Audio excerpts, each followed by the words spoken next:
52 pessoas morreram na rebelião de um presídio em Monterrey, no México. Ontem à noite, depois de uma briga entre gangues rivais, os presos puseram fogo nas celas e no depósito de comida.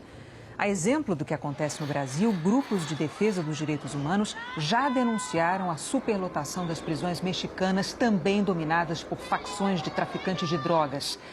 Amanhã, o Papa Francisco chega ao México e na agenda dele está prevista a visita a outra penitenciária em Ciudad Juárez, que já foi uma das cidades mais violentas do mundo.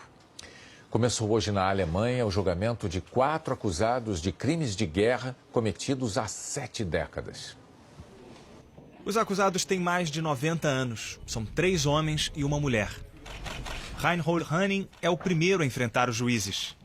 Ele se alistou voluntariamente para servir ao regime nazista de Adolf Hitler. Aos 20 anos, trabalhava num campo de concentração de Auschwitz, na Polônia, onde mais de 1 milhão de pessoas foram exterminadas, a maioria judeus. Não há prova concreta do envolvimento direto em mortes. O setor onde os 4 atuavam era longe da câmara de gás. A promotoria argumenta que eles ajudavam a manter Auschwitz em pé, o que seria suficiente para a condenação. Em sua defesa, Hanning manteve o silêncio. Os sobreviventes tinham o que falar. Erna de von Ria e Leon Schwarzbaum dedicaram muitas de suas 9 décadas para narrar os horrores que viram. Cobram a verdade de seus algozes. Justin Zonder disse que os nazistas não tinham compaixão. Afirma que nunca para a justiça é tarde demais. As idades avançadas não apagam as lembranças, mas diminuem a agilidade dos tribunais. O julgamento vai ser limitado a 2 horas diárias.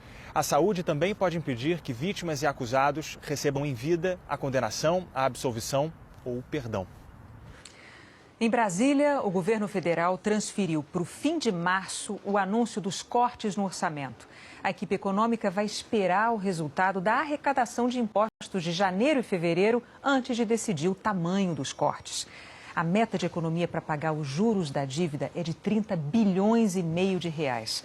Num primeiro momento, para cumprir a lei de responsabilidade fiscal, o governo vai enxugar temporariamente a verba de cada ministério.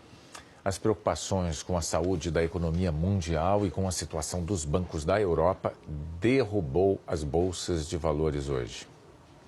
A economia global com o pé no freio. E não importa a língua. Incertezas em relação a crescimento têm um só significado: queda de ações e investidores em fuga. Foi assim na Europa. Lá, as bolsas caíram bastante. A preocupação agora é que o baixo crescimento na zona do euro esteja afetando até mesmo os bancos. Também foi assim na China. E nem o fato de a economia americana continuar forte brecou a queda na Bolsa de Valores de Nova York. Na Bolsa Brasileira, metade dos investimentos vem de fora. Por isso, tudo que acontece no mundo repercute aqui no mercado financeiro, que já está fragilizado pela crise que a nossa economia enfrenta. A Bolsa de Valores de São Paulo caiu mais de 2%. O dólar subiu 1,23% e fechou valendo R$ 3,98. A decisão do governo de adiar o anúncio dos cortes de gastos no orçamento não foi muito bem recebida, diz este analista. O mercado esperava, talvez para amanhã no máximo, essa sinalização e ficou para março, ao que tudo indica. Então, talvez um pouquinho mais de dificuldade do governo em atingir esses números ou acertar esses números para atingir depois o orçamento de 2016. Né? O vice-presidente Michel Temer apresentou a defesa ao Tribunal Superior Eleitoral no processo em que o PSDB pede a cassação dele e da presidente Dilma Rousseff. Os tucanos alegaram abuso de poder político e econômico na última eleição e uso de dinheiro desviado da Petrobras. Michel Temer disse que as contas da campanha já foram aprovadas pelo TSE e que doações legais não podem ser demonizadas. Temer afirmou ainda que outros candidatos também receberam dinheiro de empresas investigadas na Operação Lava Jato e que o pedido de cassação é inconformismo com a derrota eleitoral.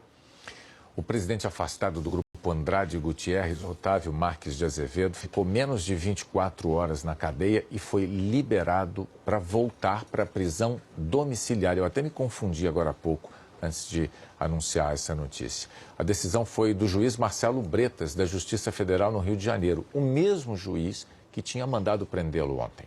Otávio de Azevedo fechou um acordo de delação premiada e o juiz agora considerou que ele não representa risco de atrapalhar as investigações. O Otávio Azevedo é réu na Operação Lava Jato e na sexta-feira passada tinha sido autorizado a ficar em prisão domiciliar. A seguir, Robinho de volta ao futebol brasileiro. E o reforço no treinamento da Seleção Olímpica de Ginástica.